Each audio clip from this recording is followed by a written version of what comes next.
Imagine the year is 1888, the gas lamps of London flicker, and an anonymous invitation beckons you to a midnight masquerade.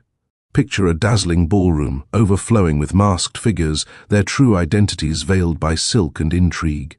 It was amidst this magnificent spectacle that the beautiful Lady Anya vanished, without a trace, leaving behind only a whisper of her name and a chilling void. This wasn't just any disappearance. It was a puzzle that confounded even the sharpest minds in Scotland Yard. Enter Detective Ronald Blackwood, a man known for his astute deductions, who took on the seemingly impossible mission to unravel the truth. Despite his relentless efforts, the secrets hidden beneath those elaborate masks proved stubbornly guarded.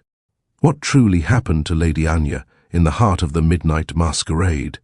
Join us tonight as we revisit this perplexing Victorian mystery and attempt to piece together the fragments of a case that has eluded resolution for over a century. The coach jolted, rattling my teeth as it navigated the cobbled serpentine of London's West End.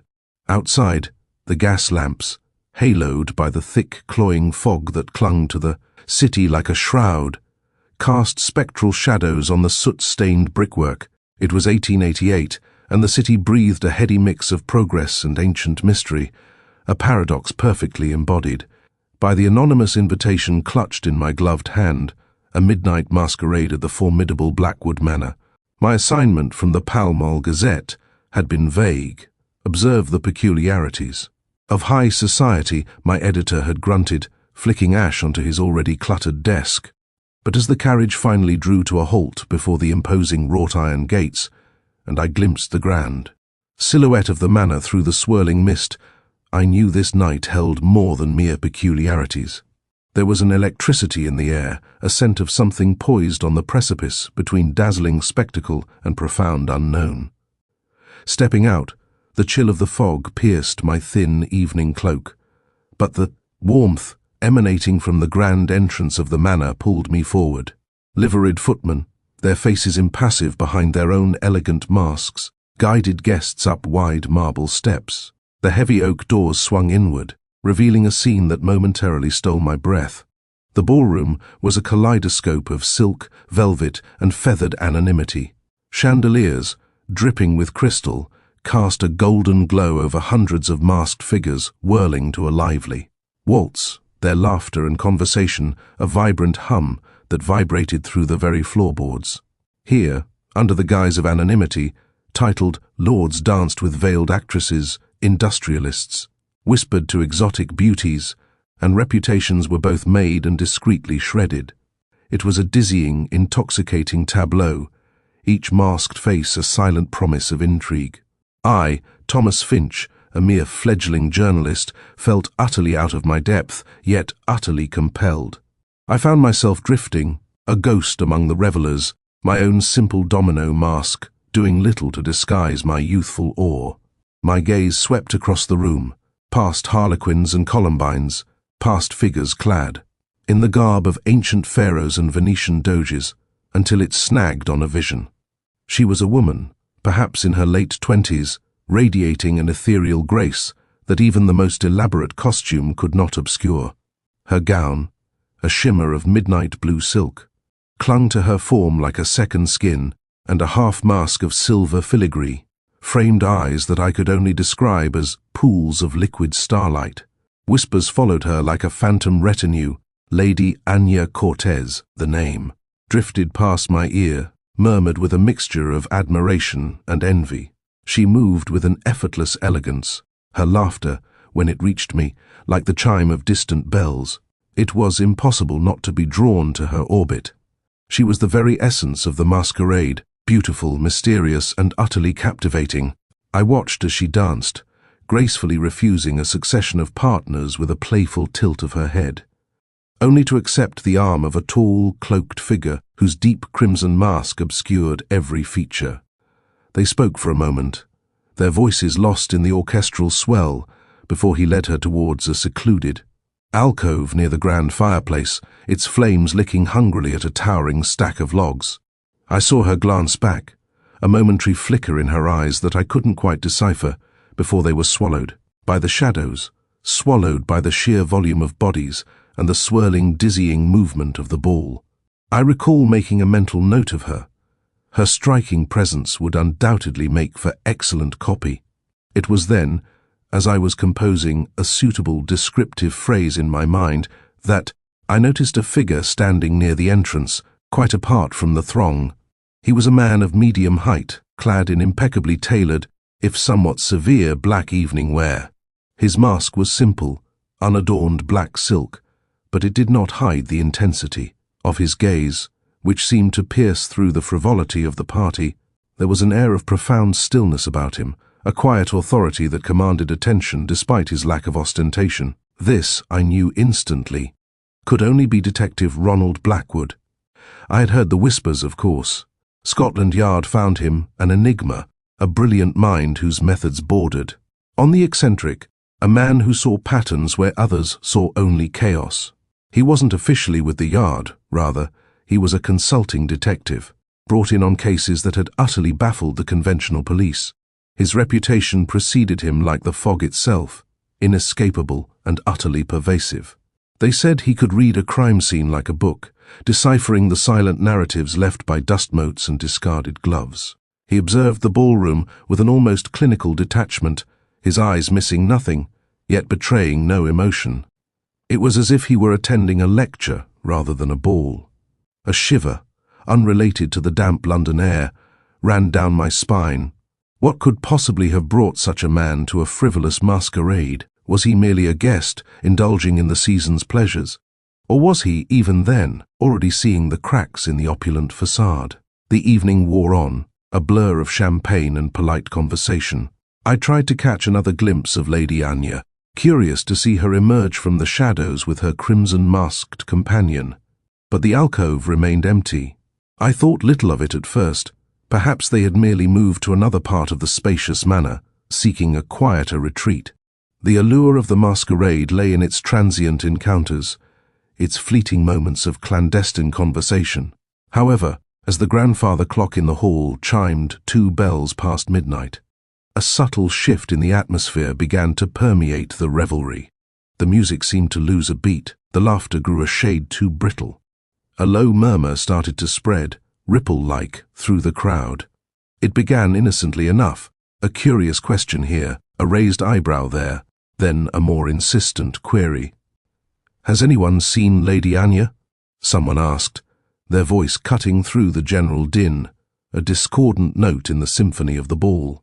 Then another, more urgent. "She was with the man in the crimson mask, near the fireplace, wasn't she?" I recalled my earlier observation, the fleeting glance, the shadows that had swallowed them. A knot tightened in my stomach. The murmurs grew into a chorus of concerned whispers. Servants were discreetly dispatched, their masked faces now etched with thinly veiled anxiety. The host, a florid-faced nobleman whose own fox mask seemed to slip precariously, with each panicky gesture began to make agitated inquiries. His jovial smile had vanished, replaced by a desperate grimace. The official search began quietly, almost politely at first. Guests were asked, with deferential bows, if they had perhaps seen Lady Anya. The gentleman who had danced with her earlier recounted their brief, charming encounters. No one, however, could recall her leaving the ball. No one had seen her depart the manor, not through the main doors, not through any of the side exits that led to the gardens. It was as if she had simply dissolved into the very air. The subtle undercurrent of unease quickly escalated into outright alarm. Panic, barely contained by the pretense of decorum, began to seep into the vibrant tapestry of the masquerade. The music, once so lively, now felt hollow, jarring. The masked faces, once symbols of playful anonymity, now seemed sinister, a collective wall of impenetrable secrets. I saw Blackwood then. He had moved from his solitary observation point, now standing near the host, his presence a stark contrast to the nobleman's flustered state. His voice, when he spoke, was a low, resonant murmur, yet it cut through the rising hysteria with an unnerving clarity. "I believe," he stated, his gaze sweeping over the increasingly agitated crowd, "that Lady Anya Cortez has not merely left the ball. She has vanished." The word hung in the air, heavy and chilling, vanished, unnoticed, amidst the swirling silks and glittering jewels in a room teeming with hundreds of watchful eyes. A woman of singular beauty had simply ceased to be. The merriment of the midnight masquerade had curdled into a chilling void, leaving behind only the whisper of her name and the baffling immediate mystery surrounding Lady Anya. It was a puzzle that even then I knew would confound not only Scotland Yard but all of London, and its unravelling would fall, inevitably, to the peculiar genius of Detective Ronald Blackwood. My editor's vague assignment now seemed an ironic prophecy. I was no longer merely observing peculiarities, I was standing at the precipice of a case that would defy logic itself. The grand ballroom of Lord Harrington's London estate, which hours before had shimmered like a captured galaxy, was now a tomb of stale perfume and spilled champagne. The rising sun, weakly filtering through the tall, grime-streaked windows, revealed the sordid geography of panic, overturned chairs, a scattering of forgotten sequins, and the grim, pale faces of the official investigators. The announcement, or perhaps the realization, that Lady Anya Cortez, the celebrated centerpiece of the evening, was not merely resting in her chambers, but had genuinely vanished from the secure confines of the event, had paralyzed the revelers, and frankly, the initial division of Scotland Yard assigned to the case. Inspector Davies, a man whose primary qualification seemed to be his loud, booming uncertainty, paced the length of the polished floor, alternately barking orders about sealing the exits hours too late and bemoaning the political repercussions. I, John Summers, a reporter whose keenest asset was often simply being present and silent, found myself tucked into the velvet recess of a disused minstrel gallery. From this vantage, the scene below unfolded like a badly staged play. Everyone was looking for a struggle, a shattered window, a definitive sign of violence. But the room offered only perfection's cold, unsettling absence. Lady Anya was gone without a trace, and the police were hunting for an overturned carriage in Whitechapel, convinced she must have been intercepted en route home, despite the overwhelming evidence that she had been seen dancing past 3 in the morning. It was precisely at the moment Inspector Davies paused, wiping a bead of sweat from his brow, a gesture of pure, defeated bureaucracy, that the air shifted. There was no fanfare, no forceful entry. Detective Ronald Blackwood simply materialized in the grand archway leading to the receiving hall. Blackwood was an enigma constructed entirely of sharp angles and tailored grey wool.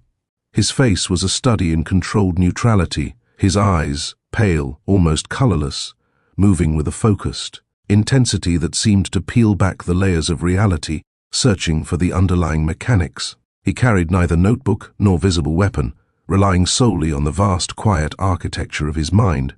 Davies bristled immediately. "Blackwood, I wasn't aware you had been officially assigned to—" "I was not, Inspector." Blackwood's voice cut across the loud room, a quiet, precise blade of sound. "This case, however, presents a curious mathematical improbability. Therefore, I find myself intrinsically involved." He didn't wait for permission. He didn't look at Davies or the agitated witnesses shuffled into a nearby parlour. His attention was immediately drawn to the periphery of the room, near the enormous French doors that opened onto the frost-dusted winter garden. I quickly descended, manoeuvring past a bewildered sergeant to trail Blackwood, knowing instantly that the real investigation had commenced. Blackwood stopped by a heavy velvet curtain, one that had been carelessly drawn back, exposing the midnight frost on the grass beyond. His gaze settled, not on the door handle but on a patch of intricate Persian rug tucked slightly beneath a carved mahogany cabinet. Initial clues and false leads. The first clue was subtle, almost a deliberate oversight. "Observe, Summers," Blackwood murmured, not looking at me, his finger tracing a faint indentation on the dusty cabinet surface. "The geometry of panic is often loud and sprawling. The geometry of deception, however, is precise and small." He knelt with surprising agility, his long coat falling perfectly around him. There, pressed deliberately into the rug fibers, was a discarded mask. It was not the elaborate, jewel-encrusted affair Anya had worn earlier. In the evening, That, according to witnesses, was a golden falcon. This was a simple, stark domino mask of black silk, severely tailored. The kind one might purchase at any theatrical outfitter in Soho. A change of costume, I ventured, scribbling furiously on my damp newspaper pad. She attempted to slip out unnoticed. Blackwood retrieved the mask gingerly, holding it by the thin satin ribbons. Or someone attempted to portray her attempting to slip out unnoticed. Note the silk, Summers, fresh, cheap, and entirely generic. It lacks the subtle signature of Anya's perfumer, a scent she never deviated from, even when asleep. He discarded the immediate, obvious conclusion, instantly transforming what looked like evidence of a flight into evidence of a frame. His inspection moved fluidly from the floor to a nearby antique console table. Here lay the second artifact, a forgotten glove. It was small, made of the finest cream-colored kid leather, clearly sized for a woman with exceptionally delicate hands. It lay across a silver snuff box, perfectly flat, as if placed there moments after being removed. Now, the glove is more informative, Blackwood observed, turning it over with the tip of his pencil. This is Anya's.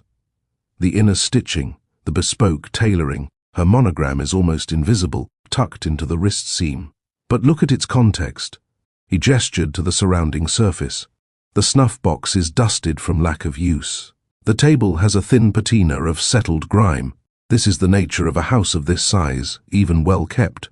Yet, the glove lies on top, starkly. Clean, seemingly resting on a brief, invisible cushion of time.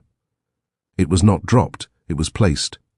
A calling card, perhaps, or, more likely, a farewell meant to look like an accident.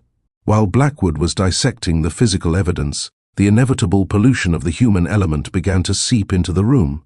Inspector Davies, regaining a fraction of his authority, brought forth the first wave of gossip, which the officers had already begun treating as gospel truth.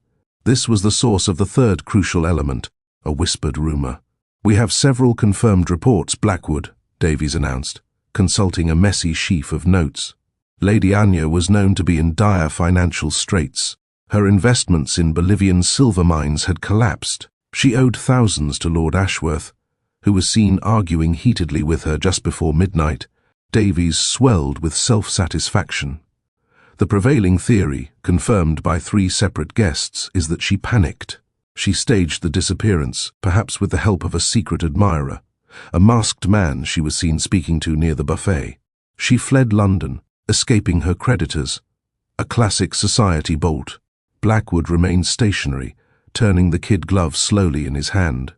He didn't sneer, but the silence he allowed to hang in the air was infinitely more damning than any insult. "A magnificent theory, Inspector," Blackwood finally replied, his voice devoid of inflection. "It is romantic, predictable, and requires absolutely no application of logical rigor. It is, therefore, immensely popular among men who rely on convention." He stepped away from the console, leaving the exquisite glove resting on the stale silver. "Lady Anya Cortez," Blackwood continued, fixing his pale gaze on Davies, possessed many flaws, one of which was a profound, almost pathological vanity. Her social standing was her singular currency. To abandon it, for a life of anonymity in, say, Brussels or Rome, merely to escape. Debt is antithetical to every observed aspect of her character. She would sooner poison her creditors than concede defeat by fleeing their sight. The rumor was, Blackwood concluded, the most dangerous kind of false lead, the one that appeals directly to human prejudice and narrative simplicity. It provided an easy explanation for men who did not wish to confront the baffling complexity of a genuine vanishing. "Furthermore, Inspector," Blackwood continued, turning back toward the silent French doors, "if she merely fled, why did she leave behind the one item that conclusively proves she was alive and well at this location?" He tapped the thick, dark glass of the doorpane. "The final and most damning piece of evidence from this immediate area is not physical, but atmospheric. She was wearing a heavy, cloying perfume tonight, night-blooming jasmine, a signature scent." He inhaled deeply, drawing the cold air into his lungs. The air within 10 square paces of where she was last seen should theoretically contain microscopic residue of that highly concentrated fragrance. Yet, near this door, where the cheap black mask suggests her escape route, the air is clean, merely scented with the remnants of wood smoke and the winter chill. If she ran through these doors, Summers, Blackwood concluded, turning his attention to me, an unexpected inclusion, she was holding her breath for an impossibly long time, or she was entirely inert. No struggle, no residual scent, no indication of a forceful passage, only silence, a carelessly placed glove, and a cheap theatrical misdirection. He looked out the window at the empty frozen garden. Lady Anya Cortez did not run away, Inspector. She was removed. But the question remains, if a woman of her prominence can vanish from a room full of hundreds of eyes, how? Elaborate must the mechanism of her removal have been, and who among the gilded spectators tonight possessed the necessary genius to achieve the absolutely impossible? The void left by Lady Anya was not a result of simple flight or mundane crime, Blackwood had established. It was a perfectly executed vacuum, and only these three small, contradictory clues stood between us and complete bewilderment. The unravelling of the masquerade had begun in earnest.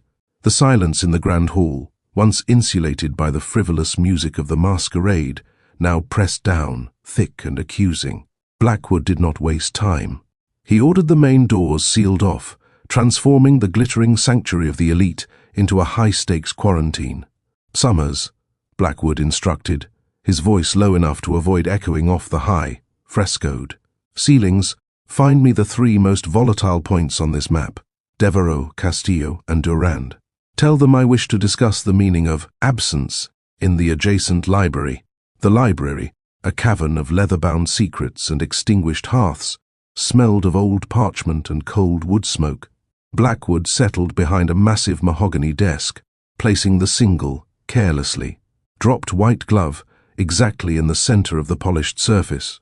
It was a theatrical flourish designed to remind the accused of the gravity of the vanishing, a gauntlet thrown against their pretense. One by one, they filed in. The order was deliberate. Blackwood, the master puppeteer, knew that the sequence of questioning could determine the solidity of a lie. Before they spoke, he issued a command that stripped away the last vestige of the masquerade's protection. "Remove the masks," Blackwood stated, his gaze fixed on the trio. "The time for pretense has expired. We are discussing a woman's life, not the cost of vintage champagne." Duke Armand Devereux, the polished facade. Duke Armand Devereux, Lady Anya's past lover, entered first. His face, when revealed, was handsome but strained, his eyes holding the practiced boredom of excessive wealth. He wore his composure like a second, tighter-fitting mask. "Detective Blackwood," Devereux began, adjusting the pristine cuffs of his tailcoat. "This is an outrage.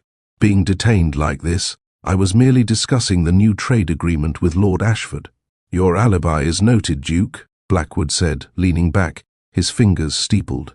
"We are discussing Lady Anya. Your relationship was recently dissolved, was it not?" "Dissolved is too harsh a word. It was retired. We remained close, of course. Affectionate contemporaries. Affectionate enough that she sought you out tonight." Devereux hesitated, a flicker of genuine discomfort crossing his face. "She did. Perhaps an hour before this farce began, she seemed agitated. She complained about the stifling nature of the party." "Agitated about what precisely?" "She mentioned a disagreement. Something trivial about a misplaced document. She was always prone to dramatics, Detective. She said she felt she was being watched, that someone was closing in. I dismissed it as nerves." "Did she mention who was watching her?" "She did not specify. She merely asked if I could fetch her a lemonade, her usual drink, as the air was so heavy. I left her near the balcony doors, ostensibly to fetch her refreshment. When I returned, she was gone. I assumed she simply stepped out for air or found refreshment elsewhere. She often had a penchant for leaving without ceremony." Blackwood's eyes narrowed, catching the subtle inconsistencies. "You returned. Did you see anyone leave the area?" "No. Only the usual crowd, flowing like treacle toward the champagne fountain." Devereux sighed, a careful performance of weary honesty. If Anya was removed, as you suggest it was, done in the briefest window of time, and with sublime discretion. I regret leaving her even for that short moment. Devereux's testimony was too smooth, too tidy, a perfectly constructed wall of regret, built on the foundation of a very convenient alibi. He claimed Anya was agitated by a general threat, yet his alibi, fetching a drink, placed him away from her at the critical juncture. Lady Beatrice Durand, the calculated rival. Lady Beatrice Durand, the rumoured professional and social rival, was next. She did not bother with the feigned concern of the Duke. Her demeanour was flinty, her gaze sharp and analytical. She carried herself like a woman who assessed risk and reward with cold precision. "I must admit, Detective," Beatrice stated, sitting stiffly without being invited, "I am not distraught by Lady Anya's absence. While one doesn't wish violence upon a peer, her continued presence was an impediment to several crucial contracts I am negotiating." A candid assessment, Blackwood acknowledged, taking notes with a pencil. "When did you last observe Lady Anya, Lady Durand?" "Around 90 minutes ago. I saw her near the East Conservatory. She was not agitated, as the Duke claims. She was victorious, triumphant, even." The contradiction hit the room like a physical blow. Devereux's agitated versus Durand's triumphant. Victorious about what? Blackwood prompted. She had just secured a substantial investment, which I had been pursuing for months. She made sure I knew it. She approached me, offered me a sickeningly sweet curtsy, and congratulated me on my narrow loss. She was gloating. Detective. She made it quite clear that her ascension was my permanent decline. Did she speak of any specific threat? Only the threat she posed to my career, and she warned me to keep my distance from a specific individual, a man. She said if I crossed her again regarding him, I would regret it. And this individual? Sir Leon Castillo. Beatrice paused, levelling a pointed look at the door through which Castillo would soon enter. Anya always played her former lovers against her rivals. She was manipulating him, I believe, though I cannot be certain of the nature of the game. Beatrice's testimony placed Anya further away from the vanishing point, the balcony, than Devereux suggested, and painted a picture of a confident, almost reckless woman, totally at odds with the anxious figure Devereux described. Her agenda was clear: deflect suspicion by highlighting Anya's predatory nature, and point the finger squarely at the most emotionally volatile player, Castillo. Sir Leon Castillo, the volatile passion. Sir Leon Castillo, the final suspect, entered with a heavy, restless energy that contrasted sharply with the Duke's languid control and Beatrice's icy calm. His mask had been wrenched off, leaving minor red impressions on his jawline. "I only want to know if she is safe," Castillo demanded, his voice bordering on a shout. "I know what you all think. That because I was furious with her this week, I wouldn't dare." "Sit down, Sir Leon," Blackwood instructed calmly. The detective allowed the man's raw panic to fill the room before speaking again. "You were her lover recently. What was the source of the fury you mentioned?" Castillo ran a hand through his stiff, dark hair. "Anya was cruel, sublimely, beautifully cruel. She promised me a future, then broke it, just last night, to leverage a greater social position. She said I was too predictable for her next phase. We argued, Detective, viciously. Here, at the party." "You argued here? When?" "Perhaps 15 minutes before the alarm, near the champagne fountain where the Duke says he was looking for her. Except he wasn't looking for her. I saw him." Blackwood's pencil stopped mid-stroke. "You saw the Duke, Devereux?" "Yes. He was talking to Lord Ashford, exactly as he claimed. He was nowhere near the balcony doors, and he was holding a glass of sherry, not lemonade. They were discussing business, quite loudly. He lied about the timing of the search. The first verifiable crack in the elegant wall of the elite had appeared. "And Lady Anya?" Blackwood asked. Castillo's expression softened into genuine despair. "She was by the fountain when I left her, near the musicians. She looked sad then, truly sad. Not triumphant, not agitated, just resigned. I walked away, angry, and that was the last I saw of her." "Resigned?" Blackwood pressed. "Did she say anything that indicated she intended to leave?" She only said one thing, Detective. She said, "I have to fix this, Leon. Tonight. I can't let this go on." Fix what? She wouldn't say. But she was holding something in her hand. Not a glove, not a glass. A piece of paper, folded very tightly. And she was crying, silently, behind her mask. She was planning something, I know it, but I don't know if it was escape or retribution. Blackwood dismissed the three, instructing them to remain available. He slumped back in the chair, pushing the white glove aside. The library hummed with the weight of conflicting testimonies. Summers, Blackwood exhaled, rubbing his temple. We have 3 people, all privy to the same woman on the same night. Devereux says she was agitated and near the balcony, but his alibi is shaky. Durand says she was victorious and near the conservatory, plotting against her. Castillo says she was resigned and near the fountain, holding a secretive, damning piece of paper. I nodded, my reporter's pen flying across my notepad. And Castillo just broke Devereux's alibi about the timing of his search. He wasn't looking for her. He was conducting business. Precisely, Blackwood confirmed. Lady Anya Cortez did not simply vanish based on the physical evidence. She vanished because every single witness has provided a completely different version of her final minutes, painting 3 distinct psychological portraits of the victim.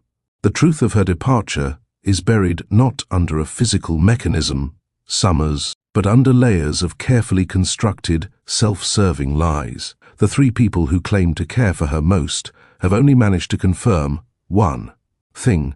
They were all focused on themselves and not on Anya when she disappeared. This unraveling is far more complex than a simple murder. This is a competition in deception. Blackwood tapped the folded piece of white leather, the carelessly placed glove.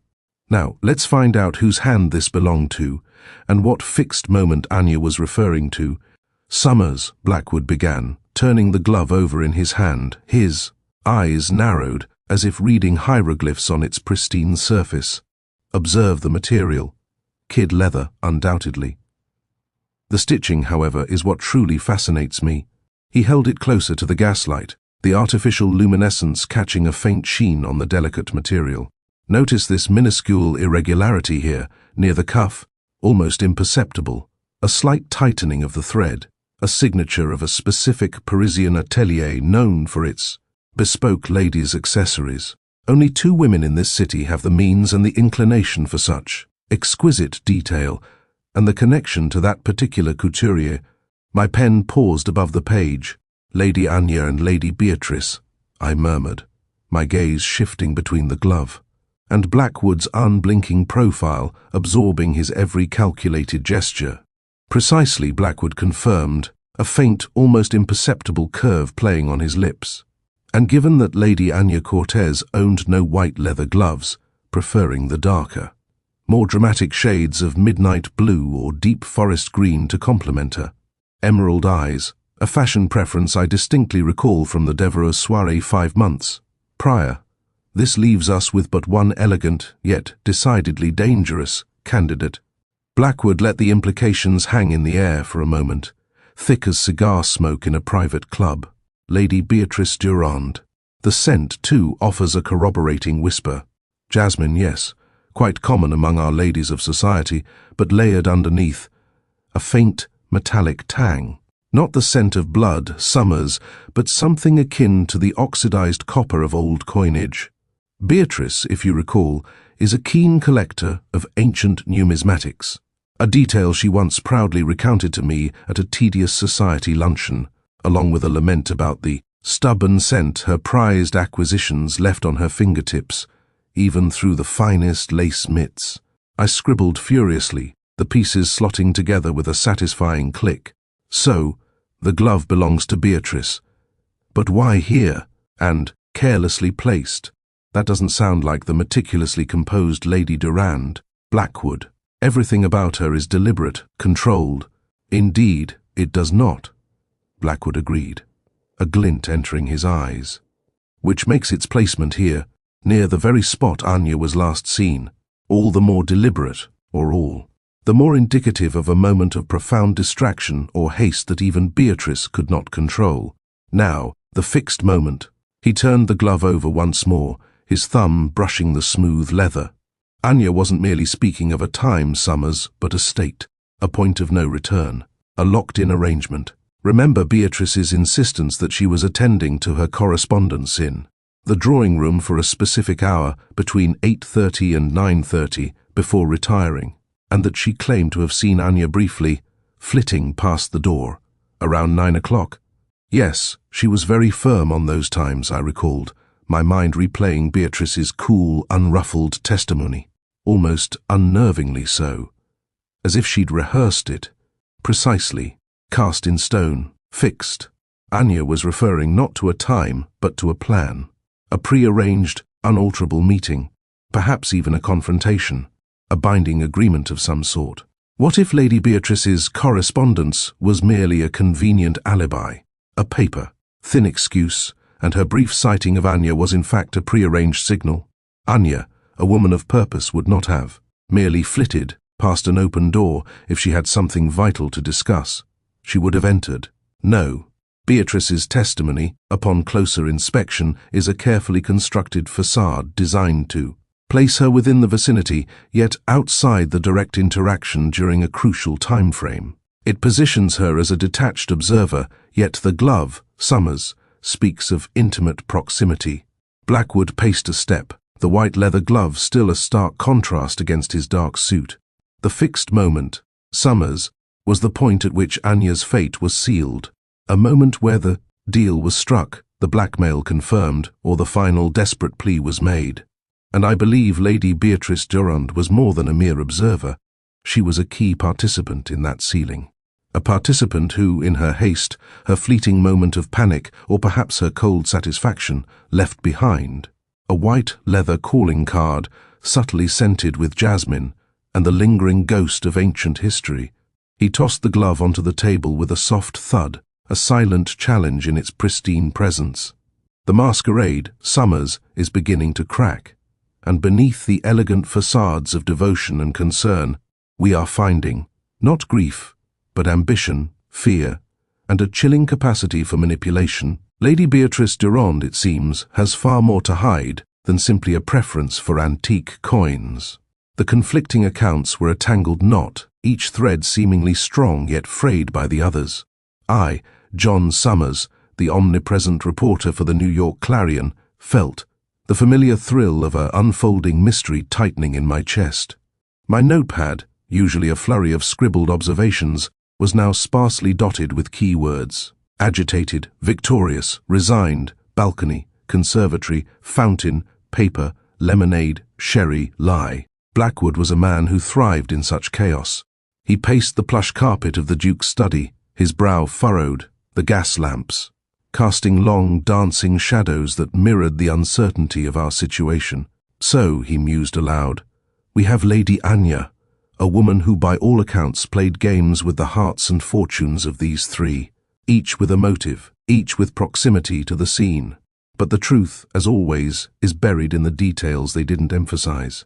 His gaze drifted to the discarded white glove that lay on the polished mahogany desk, an elegant, silent witness. It was a small thing, easily overlooked in the grand tapestry of the evening's events. Yet, it felt significant. Lady Anya's gloves, she was rarely seen without them, especially that night, adorned in her most striking crimson gown. She favored long, opera-length gloves, usually pristine white, a stark contrast to her fiery attire. The forgotten detail, I murmured, my own mind replaying the fragmented narratives. Summers, you were observing the party. Anything strike you as odd, out of place, before the incident? I thought back, sifting through the cacophony of music, laughter, and hushed conversations. The air had been thick with anticipation, as it always was at a Devereux soirée, but there had been a subtle undercurrent, a tension that wasn't just about social jockeying. There was a moment, I began, early on. Lady Anya was speaking with, I believe it was Mr. Abernathy from the banking house. She seemed quite animated, gesturing towards the balcony with a flourish. I remember noticing her hands, her white gloves, particularly one that seemed slightly smudged with ink, not heavily, mind you, but noticeable against the pristine white. Blackwood's head snapped up. Ink? On a glove? Abernathy, you say? Yes. They were by the French doors that lead out to the terrace. She seemed to be showing him something, or perhaps arguing about something written. She pulled her hand back quickly, almost as if to hide the smudge, and then they parted ways. Abernathy, not on our suspect list. A financier, a man of numbers, not passion. But Anya's secrets, as Blackwood well knew, could extend far beyond her romantic entanglements. A smudge of ink, Blackwood repeated, his eyes alight with a new focus. Abernathy was discussing financial matters with her, and she was agitated, according to Devereux, victorious, according to Durand, resigned, according to Castillo. But what if the agitation wasn't about a lover or a rival? What if it was about a document? He picked up the white glove, turning it over in his hands. Castillo said she was holding a folded piece of paper. Devereux mentioned a misplaced document. Durand spoke of Anya securing an investment. And you saw her, Summers, with an ink-smudged glove, gesturing towards the balcony. With Abernathy, the pieces began to click into place, forming a different picture entirely. Anya wasn't just a socialite playing games. She was a player in a much more dangerous arena, one of finance and secrets. Devereux's lemonade excuse, Blackwood mused, walking towards the study door. A distraction. He claims he left her near the balcony. Durand claims she saw her near the conservatory, triumphant over a financial coup. Castillo saw her near the fountain, resigned, holding a piece of paper. All three placed her in different locations, yet all three scenarios are connected by finance, by potential documents, and by Anya's manipulative nature. He opened the door, revealing the hushed hallway. The misplaced document wasn't trivial, Summers. It was the key. Lady Anya's secrets weren't just about her heart, they were about her fortune. That ink smudge. That's our forgotten detail. It suggests she was handling something important, something written, something that perhaps wasn't meant to be seen by everyone. He clapped me on the shoulder, a rare gesture. We need to find Abernathy, and we need to find out precisely what document Lady Anya Cortez was so desperate to control, to hide, or to use on the night she disappeared. The polished facade of the Devereux estate, once a symbol of opulence, now felt like a stage where a far more sinister drama had unfolded, and the final act, the one involving a stolen or revealed document, was yet to be written. The shadows of Anya's past weren't just about lovers. They were about leverage, and the ink smudge on that glove was the telltale sign. The search for Mr. Abernathy began immediately. Blackwood, now a man possessed by a single-minded purpose, dispatched messages through his network, tapping into the quiet hum of the city's financial district. Within hours, Abernathy, a man whose life revolved around ledgers and interest rates, found himself ushered into Blackwood's temporary command post at the Devereux estate. He was a small, timid man, easily flustered, and the stern gaze of the detective seemed to shrink him further. "Mr. Abernathy," Blackwood began, his voice surprisingly gentle. "A deliberate tactic. We understand you had a brief discussion with Lady Anya Cortez the evening of her disappearance. Near the balcony, I believe?" Abernathy dabbed at his forehead with a handkerchief. "Yes, detective.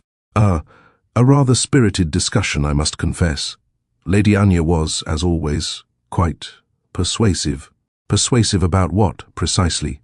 Blackwood pressed, leaning forward. "A document," Abernathy stammered, his eyes darting nervously between Blackwood and me. "A financial instrument. Shares, actually.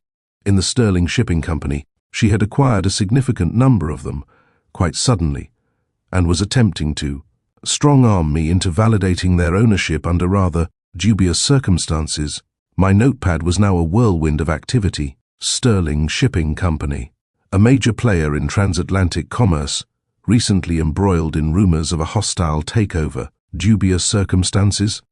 I prompted, unable to resist. Abernathy swallowed hard.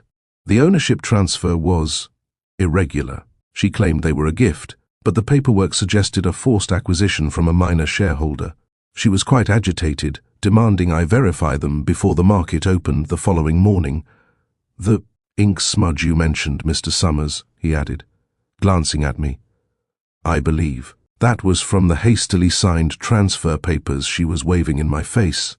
She pressed her thumb to the ink, quite carelessly, right before pulling the glove away. Blackwood's eyes gleamed. "And did you verify them?" I refused, Detective. It was too risky. I told her I would need proper legal counsel, a full audit. We parted on less than amiable terms. She was furious, said I was ruining her plans. This was it, the overlooked yet vital piece of the puzzle. Lady Anya wasn't just a seductress, she was a corporate shark. Her disappearance wasn't a lover's quarrel, but potentially a desperate act stemming from a high-stakes financial play. The implications were staggering. So, Lady Anya obtained these shares irregularly, Blackwood mused, pacing again, though his stride was now purposeful, not frustrated. And she wanted them verified by Abernathy, who refused. "What happened to these documents after your meeting?" Abernathy shrugged helplessly. "I have no idea, Detective." She stormed off, quite cross. "I saw her heading towards the conservatory, I believe." "The conservatory?" Lady Beatrice Durand's location. Blackwood's gaze met mine. Durand claimed Anya was triumphant, securing an investment. Could these sterling shipping shares be that investment, or the perceived victory? We immediately pulled Lady Beatrice back in for questioning. Her cool demeanor, once unshakable, now seemed to falter under Blackwood's renewed intensity. "Lady Beatrice, you stated Lady Anya was triumphant the evening of her disappearance," Blackwood stated, his voice devoid of any pretense. "Triumphant about what, precisely?" Lady Beatrice hesitated, her carefully constructed facade showing the first cracks. She had secured a significant asset, a valuable portfolio. She spoke of turning a profit that would ruin a certain competitor. And who was this competitor? Lady Beatrice's eyes narrowed, a flicker of genuine malice crossing her face. She didn't name names, but it was generally known she was targeting the Sterling Shipping Company. She often spoke of its instability, its vulnerable position. She had a knack for sniffing out weakness in men and markets alike. "And what did you see her do with these valuable assets after your conversation?" Here came the first truly unexpected dead end in this new line of inquiry. Lady Beatrice shrugged, a gesture of casual indifference that felt entirely too practiced. She tucked them into her reticule, said she needed to make sure they were safe. Then she said she needed to speak with Duke Devereux about some unrelated matters, and headed towards the main hall. Blackwood's brow furrowed. Devereux claimed he left her near the balcony, Castillo near the fountain. Durand now claimed she left Anya heading to the main hall with a reticule full of important documents. The locations were still conflicting, but now with a clear focus on the documents. It seemed everyone had an excuse, and everyone's path conveniently diverged from Anya's at a critical moment. The Duke's lemonade excuse, I recalled. He said he left her near the balcony to fetch her a drink, then returned to find her gone. Blackwood nodded slowly, his fingers tapping a restless rhythm on the desk. And Castillo, near the fountain, saw her, resigned, holding a piece of paper. Was that the same document, or a different one? If she put them in her reticule, why would she be holding a single piece of paper? The focus had shifted, but the fundamental problem remained, a series of contradictory accounts, each now colored by the new financial motive.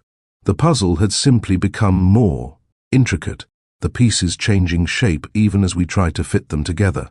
The ink smudge was a breakthrough, yes, but it hadn't untangled the knot, merely added another layer of complexity. "We need to find that reticule, Summers," Blackwood declared, his frustration visibly returning, a heavy cloud after the brief storm of insight. "And the documents within it. If they are gone, then someone wanted them more than they wanted Lady Anya's life. Or perhaps they wanted both." The Devereux estate, once a place of elegant deception, now felt like a labyrinth of financial intrigue and personal betrayal. The lingering questions about Lady Anya's fate had deepened, now burdened with the weight of corporate espionage and stolen shares. The unsolvable puzzle had not been solved. It had merely revealed its true, more dangerous form. We were no longer hunting for a jealous lover, but for someone who had understood. That Lady Anya's true vulnerability lay not in her heart, but in her ambition. And that, I realized, made the potential pool of culprits far wider and far more ruthless. The mahogany desk in my small, smoke-filled office at the London Chronicle is currently buried under the weight of ghosts. It has been 20 years since the disappearance of Lady Anya Cortez, swallowed whole by the velvet shadows of the Midnight Masquerade, and still the files sit before me, a monument to the great detective Ronald Blackwood's single, resounding failure. I, John Summers, a reporter who has chased justice and scandal through these gaslit streets for decades, have inherited this phantom case. I have interviewed the witnesses countless times, sifted through Blackwood's meticulous, frustrated notes, and I always return to the same haunting question: how could the Lion of Scotland Yard, the man who brought the notorious Thames killer to heel, have fallen short here? The enduring mystery, a detective's blight. Detective Blackwood's final report on the Cortez case, filed just before his retirement, reads, less like an official document and more like a declaration of war against an invisible enemy. He called it a crime of perfect saturation. The truth is, Lady Anya Cortez was a masterpiece of social complexity. She operated in a sphere where every whispered compliment carried a hidden threat, and every glance was a calculated maneuver. When she vanished from the Devereux estate during the stroke of midnight, a time when the masked guests were changing partners for the final dance, the resulting investigation was immediately crippled by an abundance of motive and a surfeit of alibis. Blackwood was not defeated by a lack of clues.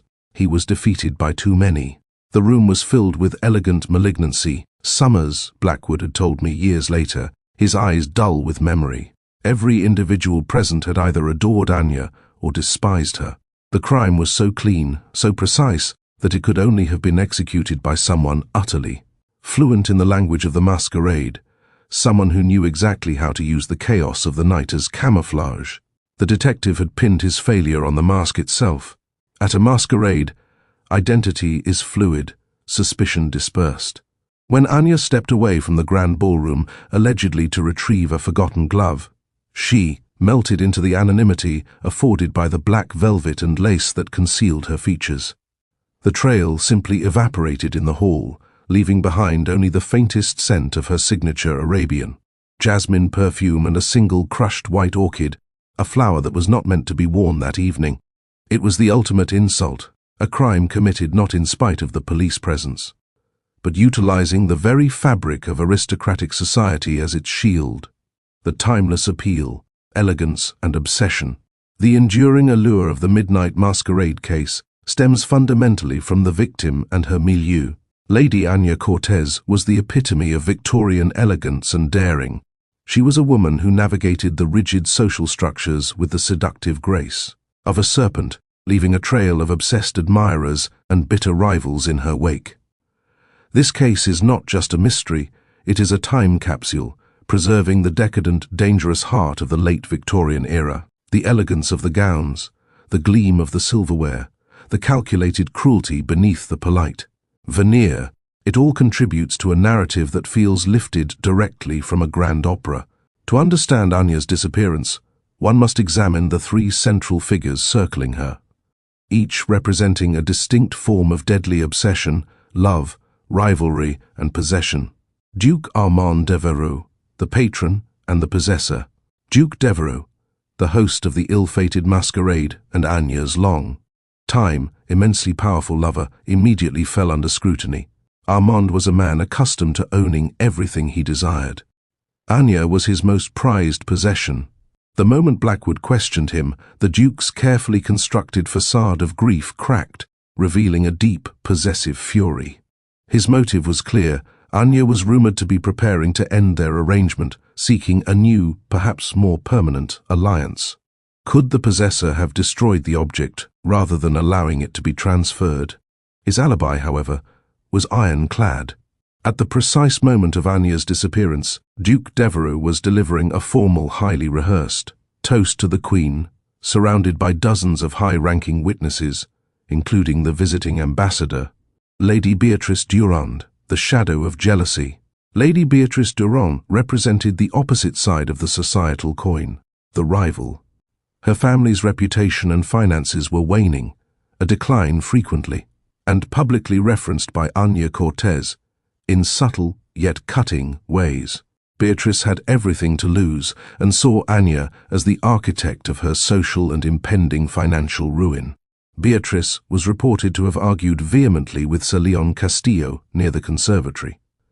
Just 20 minutes before midnight, fueling speculation that she was distraught and volatile. She had the motive, vengeance, desperation, but did she possess the cunning required for such a sophisticated execution? Beatrice herself claimed she saw a figure, hooded in black, slip into the shadows momentarily. But her testimony was dismissed as the panicked rambling of a jealous woman. Sir Leon Castillo, the quiet observer. Perhaps the most fascinating suspect was Sir Leon Castillo, the rising star of the Foreign Office and one of Anya's more recent intense lovers. Castillo was known for his icy demeanor and unparalleled ability to observe without being seen. While Devereux possessed Anya physically and financially, Castillo claimed her intellect and confidence. Blackwood's notes suggest Castillo was the only one who didn't attempt to overperform his grief. He was quietly cooperative, but utterly detached. His alibi was tangled. He was seen arguing with Lady Beatrice, then later, alone. Near the library where Anya's route of departure would have taken her, the most damning piece of information regarding Castillo remained circumstantial. He had been attempting to convince Anya to leave London with him, a proposal she had repeatedly rebuffed. Was his silence the calm calculation of a desperate man thwarted, or merely the stoicism of a true gentleman facing tragedy? The unsolved knot. The case was never simply about who had the motive. It was about who possessed the opportunity and, crucially, the ingenuity. The crime scene yielded nothing personal that pointed to an attacker, no forgotten handkerchief, no broken cufflink, only the crushed white orchid. Blackwood spent months trying to trace the provenance of that flower. It was a rare Corsican hybrid, not commonly grown in England, certainly not in the Devereux Gardens. Did the orchid belong to the true culprit? Or was it a deliberate theatrical misdirection, planted to keep the investigators occupied with botany instead of true human folly? What chills me as I pore over these yellowed reports is the almost cinematic nature of the vanishing. Anya Cortez did not simply walk out. She was erased from a room full of people, leaving behind only the echoes of waltz music and the phantom scent of jasmine. Detective Blackwood was convinced that the solution lay not in the physical clues, but in the emotional subtext, that the killer was someone Anya trusted implicitly, someone who could draw her away from the protective crowd without question, even at the stroke of midnight. Was it the Duke, whose love turned to possessive rage? Was it the scorned Lady Beatrice striking back to protect her future? Or was it the quiet observer, Sir Leon Castillo, who proved that the most dangerous man in a room is always the one you forget? The papers call this the legacy of the Midnight Masquerade. For me, it is the legacy of doubt, a perfect knot tied by vanity and murder, which Blackwood could never untangle. The elegance of the setting, the heightened emotions of the players, the utter lack of a body, all conspire to keep this mystery not only alive but eternally fresh, a perfect dark pearl in the history of London crime. Now, I turn the brittle file over to you. Based on the motives and alibis that crippled Detective Blackwood's investigation, the possessive host, Duke Armand Devereux, whose alibi is the formal toast, the desperate rival, Lady Beatrice Durand, who was seen arguing and claimed to see a mysterious figure, the quiet lover, Sir Leon Castillo, whose silence speaks volumes and whose presence was noted near the key exit route, and the solitary clue, a crushed white Corsican orchid. What do you think happened to Lady Anya Cortez at the Midnight Masquerade? And who was the true wearer of the black velvet mask that fateful night?